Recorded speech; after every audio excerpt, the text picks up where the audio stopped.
Est-ce que les personnes concernées ont donné leur consentement pour l'exploitation de ces données?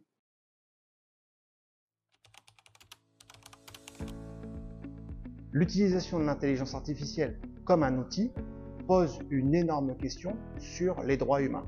Les enjeux humains en matière d'utilisation de l'intelligence artificielle sont majeurs. Pour une raison très simple, l'intelligence artificielle est un outil.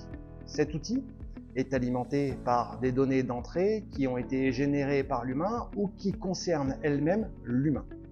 Ces données d'entrée peuvent intégrer des données à caractère personnel qui, avec une mauvaise utilisation, peuvent nuire à l'humain. Donc il y a une réelle nécessité de s'assurer d'où viennent les données, quelle est la qualité de ces données, est-ce que les personnes concernées ont donné leur consentement pour l'exploitation de ces données, et ensuite avoir la traçabilité en matière de transparence, puisque c'est une donnée essentielle pour permettre à l'humain de savoir d'où viennent ces données et comment elles sont utilisées. Donc l'enjeu de protection, il est majeur à cet égard. Est-ce que l'on risque d'être désinformé, et je dirais plutôt mésinformé, vis-à-vis de l'utilisation de l'IA? En effet, avec une mauvaise utilisation, il y a un fort risque d'obtenir des résultats qui ne soient pas conformes, et pour autant que nous, utilisateurs, nous apprécions finalement le résultat comme une vérité. Nous aboutirions ici à une mésinformation. L'intelligence artificielle vient sourcer l'ensemble de ces données dans un énorme volume de données générées notamment au niveau du web, ce qu'on va appeler le big data. Ces données sont issues d'un grand nombre de sources très différentes. Ces sources ne sont pas toujours vérifiées. C'est ainsi que lorsqu'on pose une question à une intelligence artificielle, nous pouvons obtenir des biais ou des mauvaises informations que l'utilisateur pourrait considérer comme une vérité. Alors pourquoi l'utilisateur va considérer ça comme une vérité? Tout simplement parce qu'en matière de neurosciences, nous avons réussi à prouver que le cerveau était, pardonnez-moi l'expression, feignant.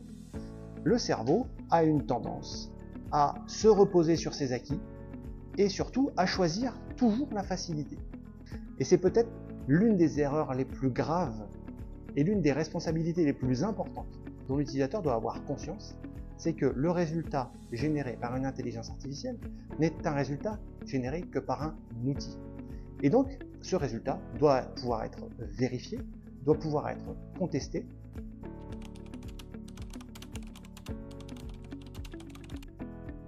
Que ce soit en matière d'intelligence artificielle ou en matière générale.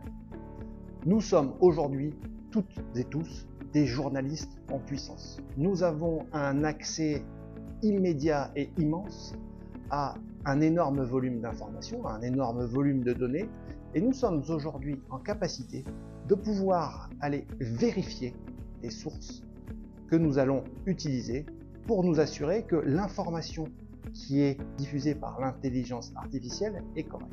Vous avez la possibilité de questionner cette intelligence artificielle pour lui dire « cite-moi la source, cite-moi l'origine de ton résultat ». Et là, vous aurez la possibilité d'avoir soit une confiance accrue dans l'information, soit finalement une défiance vis-à-vis de l'information qui a été donnée. Par ailleurs, une fois que vous avez cette donnée de sortie par l'intelligence artificielle, allez regarder sur des sites internet de confiance, ouvrez des livres, discutez, interrogez des experts via LinkedIn par exemple, ou directement via son contact email, qui est une donnée relativement facile à trouver, pour vous assurer que l'information qui vous aura été donnée est correcte. Il est donc de votre responsabilité d'utiliser l'intelligence artificielle comme un outil, sans lui faire une confiance aveugle, tout en allant sourcer et vérifier les données qu'elle vous aura transmises.